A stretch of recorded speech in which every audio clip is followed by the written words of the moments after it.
ناظرین، میں ہوں ظہیر الدین بابر۔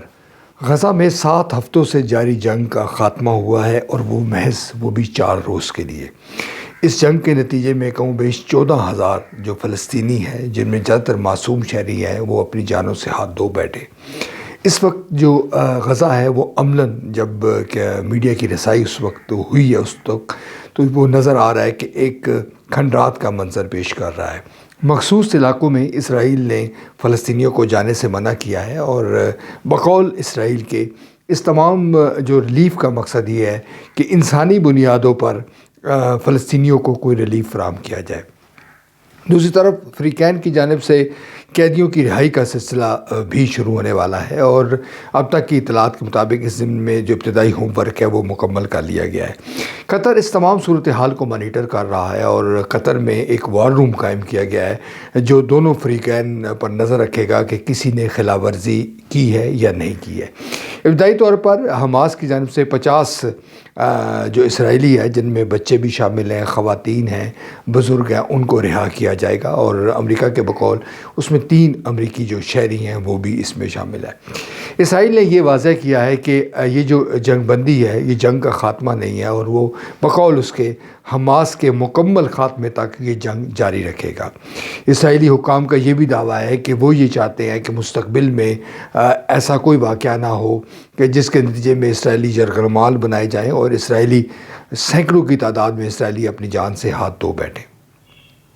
ناظرین، جو غزہ کی صورتحال ہے اس نے دورس اثرات مرتب کیے ہیں اس وقت دنیا کے مختلف ممالک پر، اور جو عرب دنیا ہے جس طرح اس نے کمزوری شو کی ہے اور ناتوانی شو کی ہے، اس نے بھی ایک نئی بحث کو جنم لیا ہے۔ اگرچہ یہ بات کسی حد تک درست ہے کہ ماضی میں بھی جو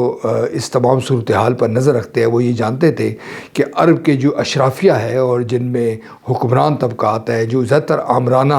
حکومتیں عرب دنیا میں قائم ہیں، وہ کسی طور پر اسرائیل کے ساتھ تصادم کے متحمل نہیں ہو سکتے۔ مگر اب جب صورتحال عملاً جس کا نتیجہ سامنے آیا ہے تو اس سے یقینی طور پر افسوس بھی ہوا ہے اور ایک بے چینی اور اضطراب بھی پایا جاتا ہے۔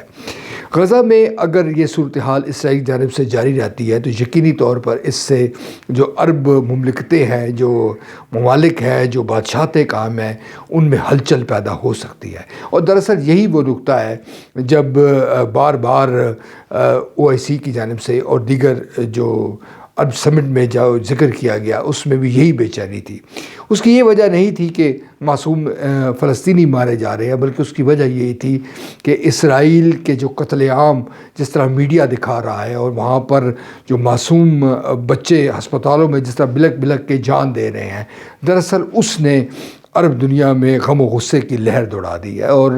یہ معاملہ جب تک نہیں نپٹے گا اس وقت تک جو حکمران طبقات ہیں عرب دنیا کے وہ مضطرب رہیں گے، اور وہ کسی طور پر ان کو چین میں نہیں آئے گا۔ ناظرین، ایک بات تو یقینی طور پر طے ہے کہ جو طاقت کے مراکز ہیں اور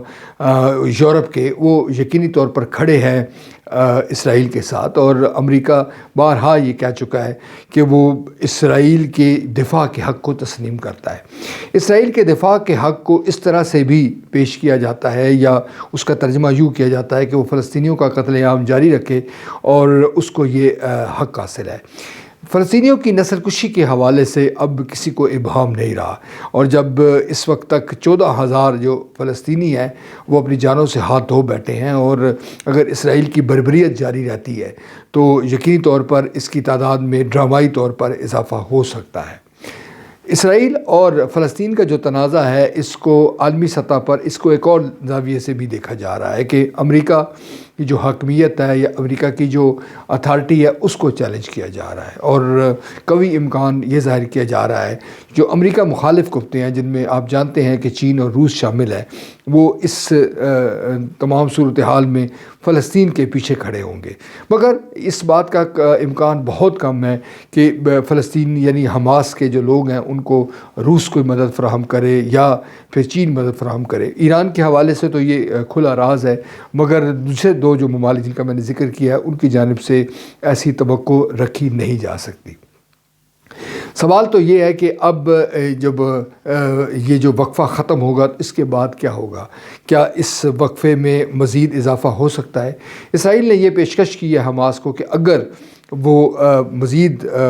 یرغمالیوں کو رہا کرتا ہے تو اس کے یہ جو وقفہ ہے یہ بڑھ بھی سکتا ہے، مگر حماس یہ بات بھی اچھی طریقے سے تسلیم کرتی ہے کہ اگر تمام یرغمالی کو رہا کر دیا جائے گا تو اس کے پاس شاید بارگیننگ کے لیے کچھ نہیں رہے گا۔ یقیناً فریقین ایک دوسرے کے اعصاب کا امتحان لے رہے ہیں، مگر جو فلسطینی ہیں وہ اس تمام صورتحال میں بے چین اور مضطرب ہونے کے ساتھ ساتھ ان کا قتل عام کا سلسلہ جاری ہے، اور جو مہذب دنیا ہے وہ ہم دیکھتے ہیں کہ وہ اس وقت محض تماشائی کا کردار ادا کر رہی ہے، جس میں جو مسلمان ملک ہیں وہ سر فہرست ہمیں نظر آتے ہیں۔